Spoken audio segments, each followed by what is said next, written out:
Vijayapura Raju Algur versus Ramesh Jigajinagi. ಕಾಂಗ್ರೆಸ್ನ positive ಅಂಶಗಳನ್ನು ನೋಡಿದಾಗ ಬಿಜೆಪಿಗೆ ಬಹುದೊಡ್ಡ ಆಡಳಿತ ವಿರೋಧಿ ಅಲೆ ಇದೆ, ಇದು ಕಾಂಗ್ರೆಸ್ಗೆ ಬಹುದೊಡ್ಡ ಲಾಭ ಆಗಬಹುದು ಅನ್ನುವಂಥದ್ದು ಒಂದನೇ ಅಂಶ. ಆದ್ರೆ ಎರಡನೇದ್ದು ರಾಜು ಹಲ್ಗೂರು ಉತ್ತಮ ಸಂಘಟಕ, ಹೊಸ ಮುಖ ಅನ್ನುವಂತಹ ಕಾರಣಕ್ಕೂ ಕೂಡ ಕಾಂಗ್ರೆಸ್ನ ಮತದಾರರು ಒಂದು ಕಡೆ ಗಟ್ಟಿಯಾಗಿ ನಿಲ್ತಿದ್ದಾರೆ. ಇದಕ್ಕಿಂತಲೂ ಮಿಗಿಲಾಗಿ ಈ ಕ್ಷೇತ್ರದಲ್ಲಿ ಇಬ್ಬರು ಮಂತ್ರಿಗಳಿದ್ದಾರೆ, ಕಾಂಗ್ರೆಸ್ನ ಮಂತ್ರಿಗಳು ಶಿವಾನಂದ ಪಾಟೀಲ್ ಮತ್ತು ಎಂ ಬಿ ಪಾಟೀಲ್ ರ ವಿಚಾರಕ್ಕೆ ಬಂದ್ರೆ ಇದು ಮಾಡು ಇಲ್ಲವೇ ಮಡಿ ಅನ್ನುವಂತಹ ವಾತಾವರಣ ಇದೆ. ಗೆಲ್ಲಿಸ್ಕೊಳ್ಳೇಬೇಕಿದೆ ರಾಜು ಅಲ್ಗೂರ್ ಅವರನ್ನ. ಬಿಜೆಪಿಯ ಲೆಕ್ಕಾಚಾರಕ್ಕೆ ಬಂದ್ರೆ ಏನು ಗೌಡ್ರೆ? ಇಲ್ಲಿ ಬಿಜೆಪಿ ರಮೇಶ್ ಜಿಗಜಣಗಿ ಇದಾರಲ್ಲ, ಗೋಕಾಕ್ ನಿಂದ 3 ಬಾರಿ ಗೆದ್ದಿದ್ರು, ಇದು 4ನೇ ಬಾರಿ ಅವರು ಸ್ಪರ್ಧೆ ಮಾಡ್ತಾ ಇದ್ದಾರೆ. ಒಂದ್ ರೀತಿ ರಮೇಶ್ ಜಿಗಜಣಗಿ ಒಂಥರ ಲಕ್. 2004ರಲ್ಲಿ ವಾಜಪೇಯಿ ಅಲೆ, 2009ರಲ್ಲಿ BSY ಅಲೆ, 2014ರಲ್ಲಿ ಮೋದಿ ಅಲೆ, 2019ರಲ್ಲಿ ಪುಲ್ವಾಮಾ ಅಲೆ, 2024ರಲ್ಲಿ ಯಾರ ಅಲೆಯಲ್ಲಿ ಗೆಲ್ತಾರೆ ಅಂತ ಬಿಜಾಪುರ ಜನ ಮಾತಾಡ್ತಾ ಇದ್ದಾರೆ. ಯಾಕೆಂದ್ರೆ ಅವರು ಸುಮಾರು 15 ವರ್ಷ ಬಿಜಾಪುರ ಲೋಕಸಭಾ ಕ್ಷೇತ್ರವನ್ನು ಪ್ರತಿನಿಧಿಸಿದ್ರು ಕೂಡ 2011ರಲ್ಲಿ ಕೃಷ್ಣ ಐ ತೀರ್ಪು ಪ್ರಕಟ ಆಗುತ್ತೆ. ಆಲಮಟ್ಟಿ ಜಲಾಶಯ ಎತ್ತರ ಮಾಡಬೇಕು ಅಂತ ಹೇಳಿ ಸುಪ್ರೀಂ ಕೋರ್ಟ್ ತೀರ್ಪು ಕೊಟ್ಟರು ಕೂಡ ಕೇಂದ್ರ ಸರ್ಕಾರ ಇದುವರೆಗೂ ಕೂಡ ಗೆಜೆಟ್ ನೋಟಿಫಿಕೇಶನ್ ಮಾಡಿಲ್ಲ. ಇದು ಆ ಭಾಗದ ಸಂಸದರ ವೈಫಲ್ಯ ಎಂದು ಅಲ್ಲಿನ ರೈತ ನಾಯಕರಾಗಿರ್ಬೋದು, ರೈತರು ಮಾತಾಡ್ಕೊಳ್ತಾ ಇದ್ದಾರೆ. ಯಾಕೆಂದ್ರೆ ವಿಜಯಪುರ ಸಕ್ಕರೆ, ಕಬ್ಬು ಮತ್ತೆ ಭತ್ತ ಬೆಳೀಲಿಕ್ಕೆ ಹೆಸರುವಾಸಿಯಾದಂತಹ ಜಿಲ್ಲೆ. ಈ ಜಿಲ್ಲೆಯ ಕೃಷಿಕರಿಗೆ ರಮೇಶ್ ಜಿಗಜಿಣಗಿ ಅವರ ಕೊಡುಗೆ ಏನಿದೆ? ರೈಲ್ವೆಯಲ್ಲಿ ಏನಾದ್ರೂ ಕೆಲಸ ಮಾಡಿದ್ರ ಅವರು? ಬಸವನಗೌಡ ಪಾಟೀಲ್ ಯತ್ನಾಳ್ ಅವರ ಬಸವ ಎಕ್ಸ್ಪ್ರೆಸ್ ರೈಲು, ಗೋಲ್ ಗುಂಬಜ್ ಎಕ್ಸ್ಪ್ರೆಸ್ ರೈಲು ಬಿಟ್ಟರೆ ಇವರು ಹೊಸದಾಗಿ ಬಿಜಾಪುರಕ್ಕೆ ಏನ್ ಕೊಟ್ಟಿದ್ದಾರೆ ಅನ್ನುವ ಪ್ರಶ್ನೆ ಸ್ಥಳೀಯರು ಮತ್ತು ಅಲ್ಲಿನ ಬಿಜೆಪಿ ಕಾರ್ಯಕರ್ತರು ಹೇಳ್ತಾ ಇದ್ದಾರೆ. ಜೊತೆಗೆ ಆರೋಗ್ಯದ ಸಮಸ್ಯೆಯೂ ಇದೆ. ಪಾಸಿಟಿವ್ ಅಂಶಗಳನ್ನ ನೋಡಿದ್ರೆ ಬಿಜೆಪಿಯ ವಿಚಾರಕ್ಕೆ ಬಂದ್ರೆ ಲಿಂಗಾಯತ ಸಮುದಾಯದ ಮತಗಳು ಒಗ್ಗಟ್ಟಾಗಿ ಕಟ್ಟು ಕದಲದಂತೆ ಬಿಜೆಪಿಗೆ ಸಿಗಬಹುದು ಅನ್ನುವಂತಹ ಅಂದಾಜಿದೆ ಬಿಜೆಪಿಯ ನಾಯಕರಿಗೆ. ಎರಡನೇದು ಅಂದರಿಕ್ಕಿ ಮಂಚಿವಾಡು ಅನಂತ ಸ್ವಾಮಿ ಎನ್ನುವ ರೀತಿಯಲ್ಲಿ ಪುಣ್ಯಕೋಟಿ, ಹಿಂದೆ ಬಂದರೆ ಒದೆಯದ ಮುಂದೆ ಬಂದರೆ ಆಯದಂತಹ ವ್ಯಕ್ತಿತ್ವ ಇರುವಂತಹ ರಮೇಶ್ ಜಿಗಜಣಗಿ ಅವರು ಬಿಜೆಪಿ ಎಲ್ಲ ನಾಯಕರ, ಕಾರ್ಯಕರ್ತರ, ಮುಖಂಡರ ಅಚ್ಚುಮೆಚ್ಚಿನ ನಾಯಕರಿದ್ದಾರೆ. ಇಲ್ಲಿ ನೆಗೆಟಿವ್ ಆಗುವಂತದ್ದು ಬಹುಮುಖ್ಯ ಅಂಶ ಅಂದ್ರೆ ಕುರುಬ ಮತಗಳು. ಸುಮಾರು 3 ಲಕ್ಷ ಕುರುಬ ಮತಗಳು ವಿಜಯಪುರದಲ್ಲಿ ಬಿಜೆಪಿಯ ಪರವಾಗಿ ಈ ಸಲ ನಿಲ್ಲೋದಿಲ್ಲ.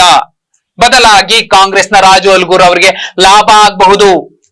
ನಿಮ್ಮ ಮಾತು ಮೇಲ್ನೋಟಕ್ಕೆ ಸರಿ ಅನ್ಸಿದ್ರು ಕೂಡ ಯಾವ ಪಕ್ಷ ಬಿಜಾಪುರ ಭಾಗದಲ್ಲಿ ಕುರುಬ ಸಮುದಾಯಕ್ಕೆ ಕೈ ಹಿಡಿದಿದೆ?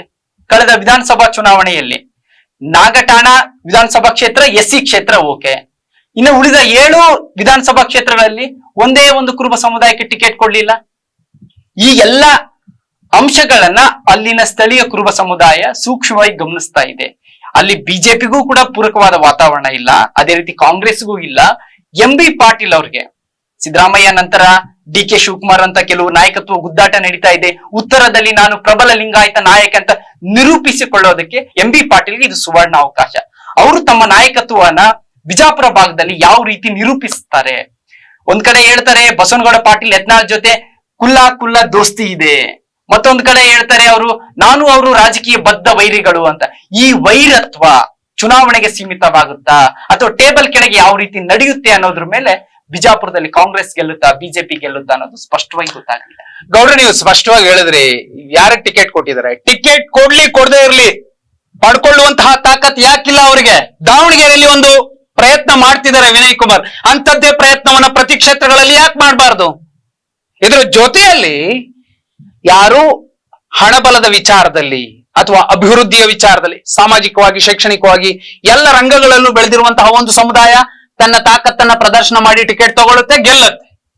ಆ ವಿಷಯಕ್ಕೆ ಬಂದಾಗ ಎಂ ಬಿ ಪಾಟೀಲ್ ಇರಬಹುದು, ಮಗದೊಬ್ರು ಇರಬಹುದು, ಅವರು ಟಿಕೆಟ್ ತಗೊಂಡು ಗೆಲ್ತಿದ್ದಾರೆ. ಆದ್ರೆ ಆ ಪರ್ಟಿಕ್ಯುಲರ್ ಸಮುದಾಯ, ನೀವು ಹೇಳಿದಂತಹ ಸಮುದಾಯ ಇನ್ನೂ ಕೂಡ ಅಲ್ಲಿ ಮತ್ತೊಬ್ಬರು ಹೇಳಿದ್ದನ್ನ ಕೇಳಿಕೊಂಡೇ ನಿಲ್ತಿದೆ. ಅದು ಕೂಡ ಬಹುಮುಖ್ಯ ಆಗುತ್ತೆ. ಈ ಕ್ಷೇತ್ರದ ಗ್ರೌಂಡ್ ರಿಪೋರ್ಟ್ ಸ್ಪಷ್ಟವಾಗಿ ಹೇಳ್ತಿದೆ ಕಾಂಗ್ರೆಸ್ ಮುಂದಿದೆ, ರಾಜು ಅಲ್ಗೂರ್ ಅವರು ಮುಂದಿದ್ದಾರೆ ಅನ್ನುವಂಥದ್ದು.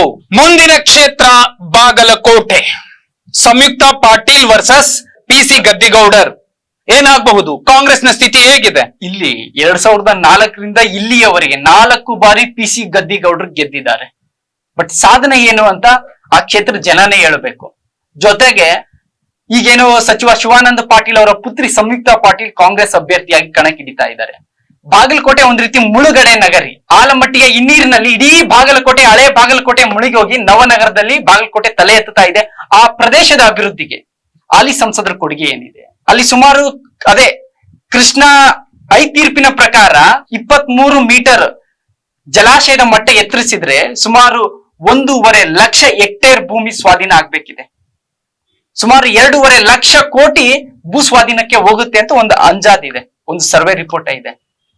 ಇದನ್ನು ಮಾಡ್ಲಿಕ್ಕೆ PC ಗದ್ದಿಗೌಡರ ಕೊಡುಗೆ ಏನಿದೆ? ಬಾಗಲಕೋಟೆ, ಬೀಳಗಿ, ಹುನಗುಂದಕ್ಕೆ ಹರಿದ ನೀರು ತೆರೆದಾಳಿ ಕರೀಲಿಲ್ಲ. ಬಾದಾಮಿಗೆ, ಕುಳಗೇರಿ ಮತ್ತೆ ನರಗುಂದಕ್ಕೆ ಇದುವರೆಗೂ ಕೂಡ ನೀರೇ ಹರಿಲಿಲ್ಲ, ಆಲಮಟ್ಟಿಯ ನೀರು ಅಂತ ಹೇಳಿ ಬಹಳಷ್ಟು ಜನ ಅಲ್ಲಿನ ಕಾರ್ಯಕರ್ತರಾಗಿರ್ಬೋದು, ಎಲ್ಲ ರೈತಪರ ಹೋರಾಟಗಾರರು ಪ್ರಶ್ನೆ ಮಾಡ್ತಾ ಇದ್ದಾರೆ, ಪ್ರತಿಭಟಿಸ್ತಿದ್ದಾರೆ. ಬಂಡಾಯದ ನಾಡು ನರಗುಂದ ಕೂಡ ಬಾಗಲಕೋಟೆ ಮತಕ್ಷೇತ್ರಕ್ಕೆ ಬರುತ್ತೆ. ಮಹದಾಯಿ ಹೋರಾಟದ ವಿಚಾರದಲ್ಲಿ ಇದುವರೆಗೂ ಕೂಡ PC ಗದ್ದಿಗೌಡರು ಒಂದೇ ಒಂದು ಮಾತಾಡ್ಲಿಲ್ಲ.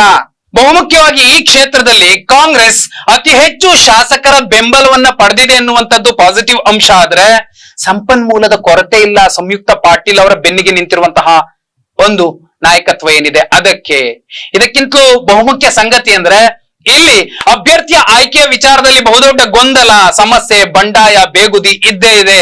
ಒಂದು ಕಡೆ ವೀಣಾ ಕಾಶಪ್ಪನವರು ನನಗೆ ಟಿಕೆಟ್ ಬೇಕೇ ಬೇಕು ಅಂತ ಕೂತಿದ್ದಾರೆ, ಮತ್ತೊಂದು ಕಡೆ ರಕ್ಷಿತಾ ಈಟಿ ಅವರು ಕೂಡ ನನಗೆ ಸಿಕ್ಕೇ ಸಿಗುತ್ತೆ ಅಂತ ಕಾಯ್ಕೊಂಡು ಕೂತಿದ್ರು. ಕೊನೆಗಳಿಗೆಯಲ್ಲಿ ಕಣ್ಣೀರ್ ಹಾಕೊಂಡು ಯಾರು ಆಯ್ಕೆ ಆಗಿದ್ದಾರೆ ಸಂಯುಕ್ತ ಪಾಟೀಲ್ ಅವರನ್ನ ಬೆಂಬಲಿಸುವಂತಹ ಪ್ರಯತ್ನ ಮಾಡ್ತಿದ್ದಾರೆ. ಇದಕ್ಕಿಂತಲೂ ಬಹುಮುಖ್ಯ ಸಂಗತಿ ಅಂದ್ರೆ ಸಂಯುಕ್ತ ಪಾಟೀಲ್ ಹೊರಗಿನವರು, ಅದಕ್ಕಿಂತಲೂ ಮಿಗಿಲಾಗಿ ಎಳಸು ಅಭ್ಯರ್ಥಿ ಅನ್ನುವಂತಹ ವಿಚಾರ ಬಿಜೆಪಿಗೆ ಲಾಭ ಆಗಬಹುದು. ಇನ್ನು ಬಿಜೆಪಿಯ ಪಾಸಿಟಿವ್ ಅಂಶಗಳಿಗೆ ಬಂದ್ರೆ ಹಿಂದುತ್ವದ ಲಿಂಗಾಯತ ಮತಗಳ ಕ್ರೋಢೀಕರಣ ಆಗತ್ತೆ, ಪ್ರಾಬಲ್ಯ ಇದೆ, ಅದು ಬಿಜೆಪಿಗೆ ಲಾಭ ಆಗಬಹುದು. ಜೊತೆಯಲ್ಲಿ ಪಂಚಮಸಾಲಿ ವರ್ಸಸ್ ಗಾಣಿಗರ ಯುದ್ಧ ಅನ್ನುವಂತಹ ಕಾರಣಕ್ಕೆ ಎಲ್ಲೋ ಒಂದು ಕಡೆ ಬಿಜೆಪಿಗೆ ಪಂಚಮಸಾಲಿಗಳ ವಿರುದ್ಧ ನಿಂತಿರುವಂತಹ ಗಾಣಿಗ ಅಭ್ಯರ್ಥಿ ಎಷ್ಟು ಮಟ್ಟಿಗಿನ ಮತಗಳನ್ನ ಪಡಿತಾರೆ ಅನ್ನುವಂಥದ್ದು ಬಹುಮುಖ್ಯ ಆಗುತ್ತೆ. ಇಲ್ಲಿನ ಗ್ರೌಂಡ್ ರಿಪೋರ್ಟ್ ಸ್ಪಷ್ಟವಾಗಿ ಹೇಳ್ತಿದೆ, ಬಿಜೆಪಿ ಗೆದ್ದೇ ಗೆಲ್ಲುತ್ತೆ ಅಂತಲ್ಲ, ಕಾಂಗ್ರೆಸ್ ಕೂಡ ಗೆಲ್ಲುವಂತಹ ಸಾಧ್ಯತೆ ಇದೆ ಅಂತ ಹೇಳ್ತಿಲ್ಲ. 50-50.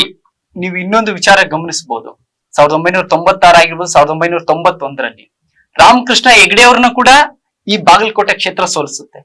ಇದೇ ಜಮಖಂಡಿಯ ಮಾಜಿ ಶಾಸಕ ಸಿದ್ದು ನ್ಯಾಮಗೌಡ್ ರಾಮಕೃಷ್ಣ ಹೆಗಡೆ ಅವ್ರನ್ನ ಸೋಲಿಸ್ತಾರೆ. ಅದೇ ಸಿದ್ದು ನ್ಯಾಮಗೌಡ ಅವ್ರನ್ನ ಒಬ್ಬ ಹಿಂದುಳಿದ ವರ್ಗದ ನಾಯಕ HY ಮೇಟಿ 96ರಲ್ಲಿ JDU ಪಕ್ಷದಿಂದ ಸೋಲಿಸ್ತಾರೆ. ಇದು ಈ ಕ್ಷೇತ್ರದ ಸ್ವಾರಸ್ಯ. ಜೊತೆಗೆ ಮೇಲ್ವರ್ಗದವ್ರನ್ನ ಬೈಪಾಸ್ ಮಾಡಿ ಏನು ಹಿಂದುಳಿದ ವರ್ಗದವ್ರಿಗೆ ಟಿಕೆಟ್ ಕೊಟ್ಟಾಗೆಲ್ಲ ಗೆದ್ದಿರುವ ನಿದರ್ಶನ ಬಾಗಲಕೋಟೆ ಕ್ಷೇತ್ರಕ್ಕಿದೆ.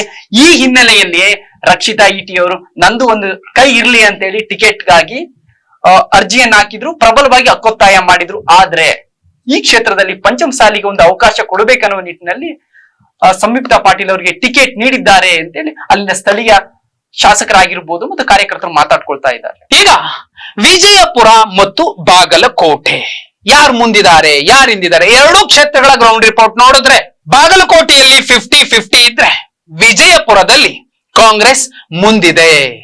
ಹಾಗಾದ್ರೆ ಇನ್ನುಳಿದ ಕ್ಷೇತ್ರಗಳ ಲೆಕ್ಕ ಏನು ನೋಡಿ. ಮುಂದಿನ ವಿಡಿಯೋದಲ್ಲಿ ನಾವು ಬೆಳಗಾವಿ ಮತ್ತು ಚಿಕ್ಕೋಡಿಯ ಲೆಕ್ಕಾಚಾರ ಏನಾಗಬಹುದು ಅನ್ನುವಂತಹ ಗ್ರೌಂಡ್ ರಿಪೋರ್ಟ್ ಮಾಹಿತಿಯನ್ನ ಕೊಡ್ತೀವಿ. ಹಾಗಾದ್ರೆ ವಿಜಯಪುರ ಬಾಗಲಕೋಟೆಯ ಬಗ್ಗೆ ನಿಮ್ಮ ಅಭಿಪ್ರಾಯ, ನಿಮ್ಮ ಅನಿಸಿಕೆ, ನಿಮ್ಮ ವಿಮರ್ಶೆ ಏನು? ಕಮೆಂಟ್ ಮಾಡಿ.